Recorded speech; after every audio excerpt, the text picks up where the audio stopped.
Interesting moment from MSNBC's Morning Joe. Joe Scarborough. So the two main hosts obviously are Joe Scarborough and Mika Brzezinski. Mika Brzezinski is married to Joe Scarborough. And I saw this headline and it grabbed my attention that we have a lot to go through. I'll finally address where the lie that Republicans are telling about undocumented immigrants getting health insurance, and that's what Democrats are fighting for, where that even comes from. Because there's always going to be a little something you can find. It's the little kernel where this all started. It is indeed a lie, but I'll give you the context. But this headline was what caught me. No, Joe Scarborough yells at wife Mika Brzezinski during MSNBC clash about Democrats whining. And so I guess they were disagreeing over whether or not the emphasis should be on Democrats aren't managing this well enough, or what are they supposed to do? Republicans are just blatantly lying about what it is that they're fighting for. Look, I also just don't understand why we're blaming the Democrats for Republicans lying. At the highest level of office, they have the biggest megaphone. They have TV networks that repeat the lies and say things on those networks with no consequence. And the things they say are violent. Okay, so they're not only repeating the lies, but adding to this coarseness. Yeah. And there's no consequence to it. And we're blaming the Democrats? Yeah. We're blaming the Democrats for this. What exactly are the Democrats supposed to do? You keep repeating. They're supposed to fight back. Yes. They're supposed to know. They're and supposed lie to as do well? what. Like what exactly? No. Bill Clinton just completely abused and used Republicans in every government shutdown. I know, I was there. He was smart enough politically to do it. Barack Obama knew how to always get the best of Republicans. All right? We're not blaming Democrats for Republicans' lies. We're saying the Democrats at some point have to figure out how to answer those lies. And that's not whining. The whining comes from Democratic leaders that still don't have an answer to Republican lies 10 years into Donald Trump's terms. Jen, how do we answer? Wow. Shot out of a cannon. Gosh, I want some of that energy. Drinkpep.com is what I hear. So let me first show you Trump responding to someone fact-checking the lie. But what's interestingly, I understand and kind of agree with what both of them are saying, which is it's annoying to see some of the media discourse being, well, why haven't Democrats defeated this lie well enough yet? And it's like, what about the outrage that it is a lie? But then I do understand Joe's rage, which is, how is it that we're a decade into this and it does seem that sometimes Democrats go out and when they're confronted with something Trump has said, they're like totally unprepared to counter the argument? So the good thing is in this segment later, I'll show you some Democrats who did a really good job of kind of getting their message clear. But Trump got asked about this whole, they shut down the government because they want to give undocumented immigrants free health care. Not true. And we know it's not true because undocumented immigrants aren't federally qualified for Medicaid, for ACA. So it couldn't be true, and they're not proposing to change the law around that. And Trump proves that clearly he doesn't even know where his lie comes from. I know where his lie comes from more than he knows where his lie comes from, because he just starts rambling. President, undocumented immigrants. We actually do have time for that. They're not eligible for the health care subsidies that Democrats are demanding. So can you clarify, what are you talking about when you say Democrats want to protect their health care? So when an illegal person comes in, a person who came into our country illegally, therefore breaking the law, and look, we all have big hearts. I have a bigger heart than you do. They're all breaking the law, and they're coming into our country. And we just, as a country, cannot afford to take care of millions of people who have broken the law coming in. We want them to come into our country, but we want them to come in legally. Now we have a strong border, very strong border, thanks to Christie and Tom Homan and the whole group. They've done an amazing job at the border. I mean, we had a border that was reckless. We had a border that was a disaster. They were coming in by the millions. I say 25 million people. You're saying less, but I say 25 million people came in illegally. And no system can take care of the health care of all of those people. That's not even remotely close to the number, just so you know. And I've looked at, it's tough because all of these are kind of definitional questions a little bit, and the way they track the data is not super clear cut. But if you look at like 10 million or something, 14 million maybe encounters, which a bunch of those were during the COVID era when Title 42 was in effect, and were just people being turned around immediately and then trying again and trying again and trying again, and every one of those was an encounter. And then you look at how many people ended up actually getting through and then actually ended up staying, minus the people who were deported, which were a bunch you probably don't know during the Biden era. Then what you're looking at is, and again, it's all so many different estimates, but like 3 to 4.5 million that actually are here over all of Biden's, and Trump said 25 million. So he's lying about that. And then, should I go through this now? Let me quickly see if I can explain this effectively. Here's where that lie comes from. It's not true. It's not true that Democrats are trying to give health insurance coverage for all your normal medical needs through Medicaid or through ACA subsidies to undocumented immigrants. They're not qualified. That's not what Democrats are trying to get. So saying that is a lie. And when they go, they're trying to get $1.5 trillion for undocumented immigrants' health care.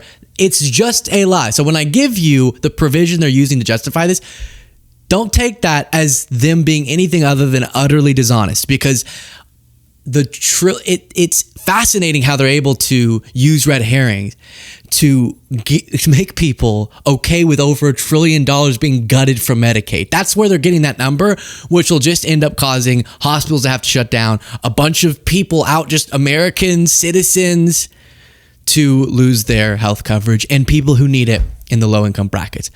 But when they get pressed, what they point to is the tiny, in comparison to that big over $1 trillion they're cutting, tiny amount of money relatively that is for emergency Medicaid.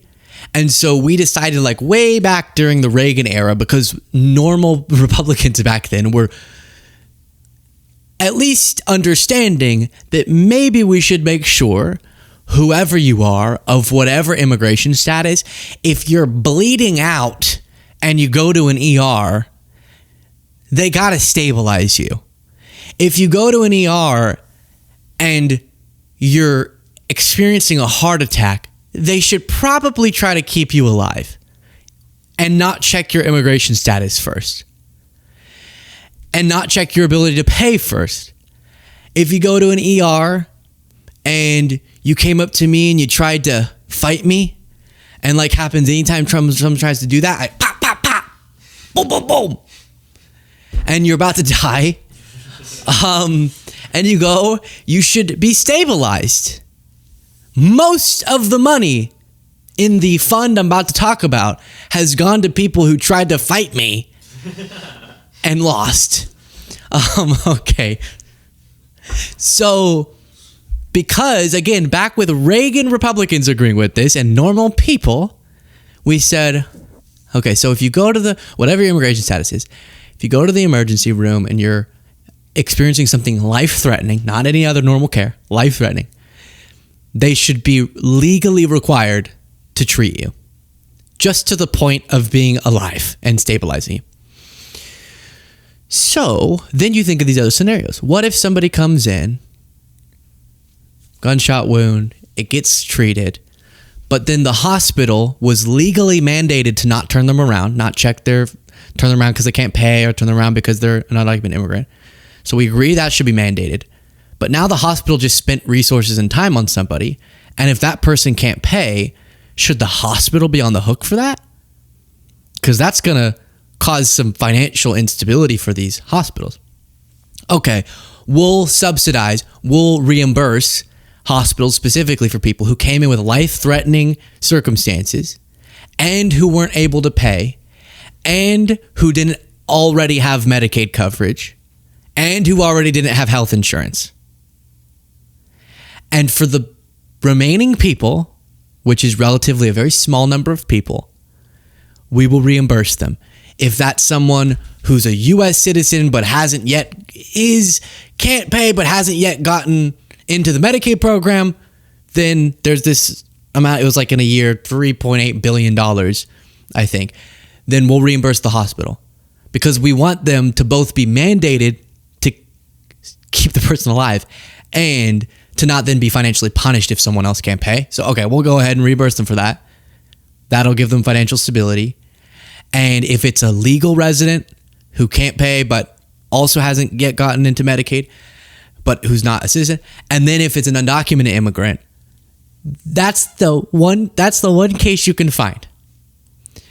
And that's what they point to. So Levitt was asked, okay, so then are you saying that if an undocumented immigrant comes into an emergency room, they just lost a fight to Luke, and they are about to die, and they should be turned around? Is that what you're arguing for? Because that's why this whole thing was even set up in the first place. This is how the law has been interpreted. And her answer was, I don't know. Caroline, should yours check? Wait. Before you. Over $1 trillion being cut. And I just told you, we're talking about 3.8 billion. So hundreds of billions going to lawful residents and U.S. citizens. Democrats aren't trying to change the law. They're just pointing to that provision that's been there for a long time that they were getting rid of, I guess, and saying that's why Democrats want to give all of the money they're trying to save it, bring back in Medicaid to undocumented immigrants. It's a little tiny amount so that we aren't the most inhumane country on the planet and say, oh, you can't pay, then you die. But they don't get Medicaid coverage. They don't get to go to the doctor and have it covered by Medicaid. That's not something they're federally qualified for. They can't have a thing through the ACA. Okay, so hopefully you understand that. And Levitt wasn't able to pose an alternative argument. Caroline, should yours check immigration status before treating a dying patient? I'm sorry? Should yours check for immigration status before treating a dying patient? That's probably not a question for me to answer. I think that's a question for healthcare professionals and legal experts to answer. I understand why I'm asking you, because Republicans have been saying that Democrats want to give benefits to undocumented immigrants, even though it's against the law for them to get these benefits. I know there's some. Let me ask you, do you think that illegal aliens should receive Medicaid benefits? Medicaid benefits that go to the most vulnerable people in our country. That Medicaid benefits. And then she goes through the whole thing again. So you see, on the federal level, now it is true that some states have chosen to do different things. Because some people believe everyone should get health insurance. But what we're talking about here, the only authority Democrats have is over what's going on federally. And they're not trying to change and make it to where you can just, as an undocumented immigrant, get into Medicaid in general. Not changing. That's not changing. And they're not trying to add new things.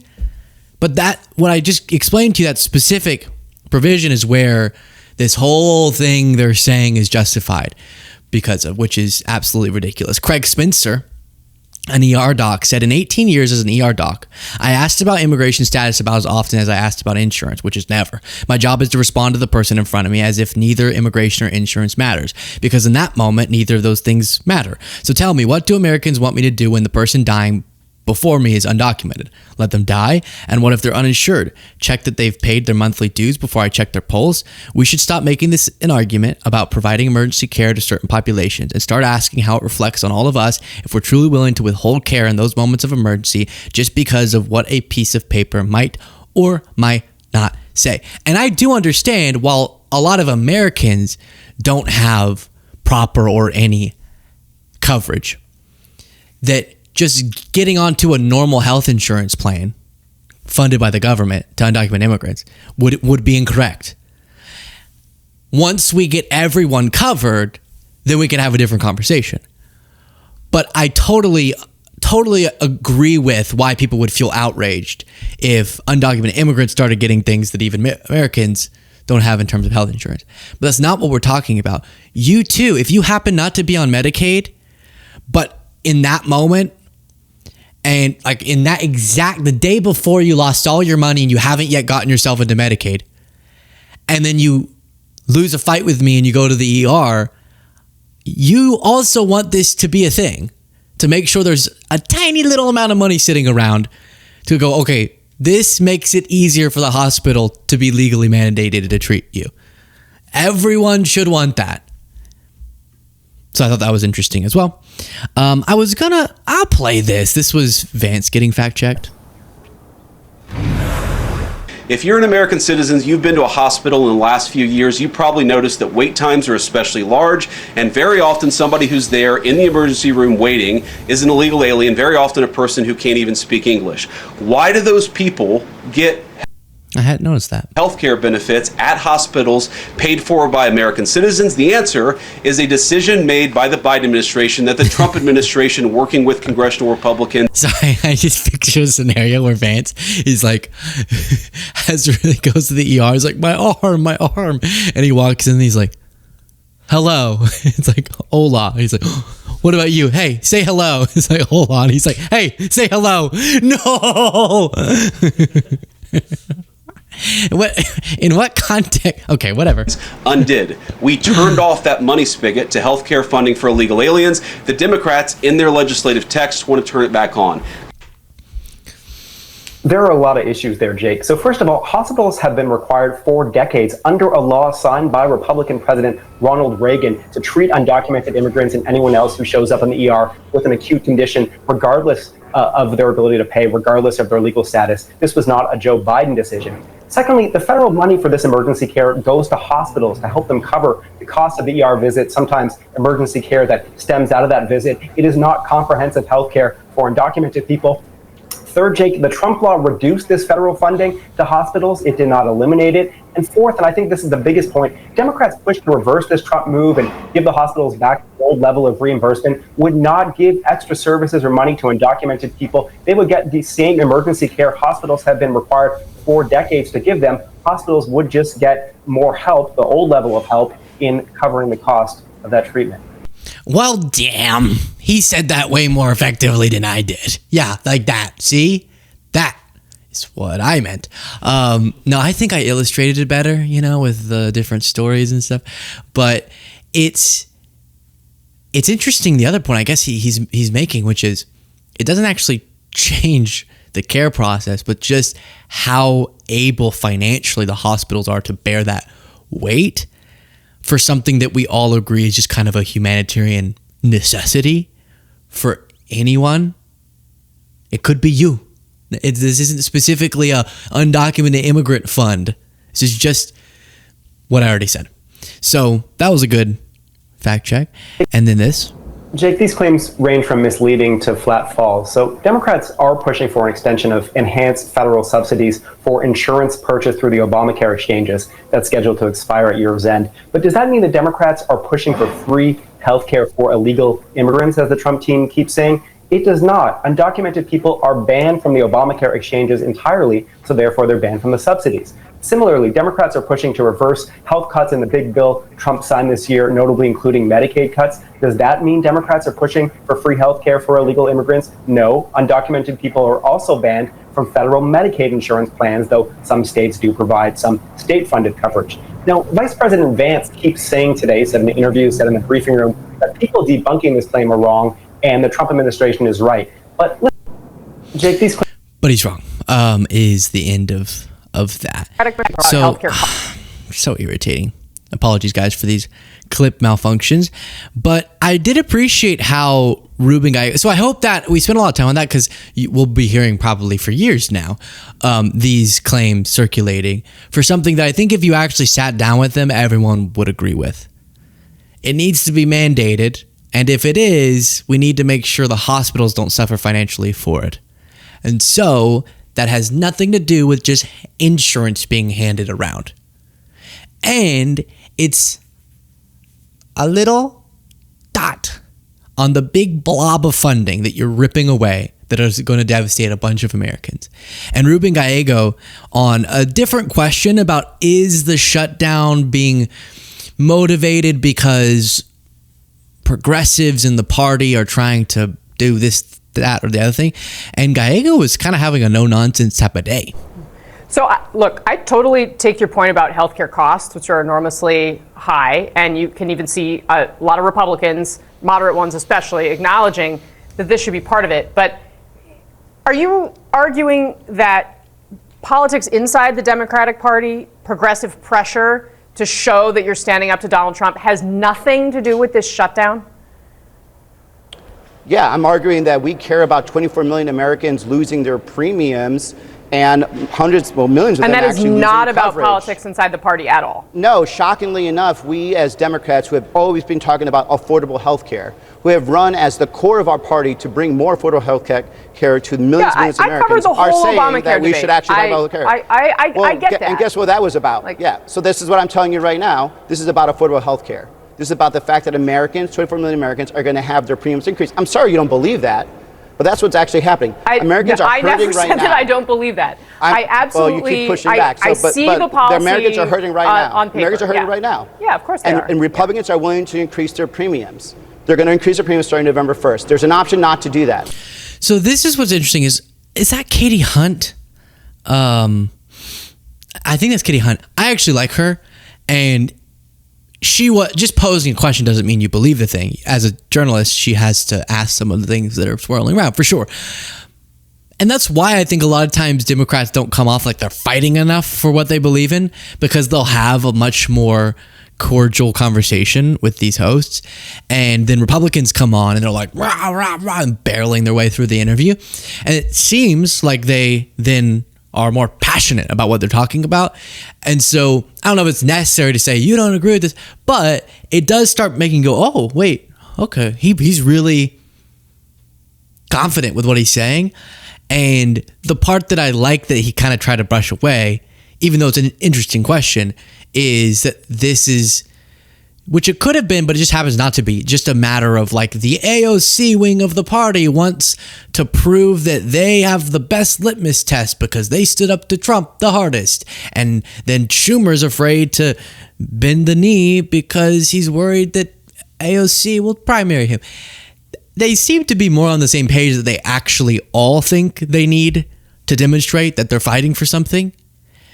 And this isn't like the example we talked about with Jim Jordan, where the far right part of the party was just throwing a temper tantrum. In this case, it's a much more, from what I can tell, unified effort, because they all, not just the progressives, they all feel the need to demonstrate a rare chance they have power. They're going to use it. And how Americans will take that, we'll just have to see.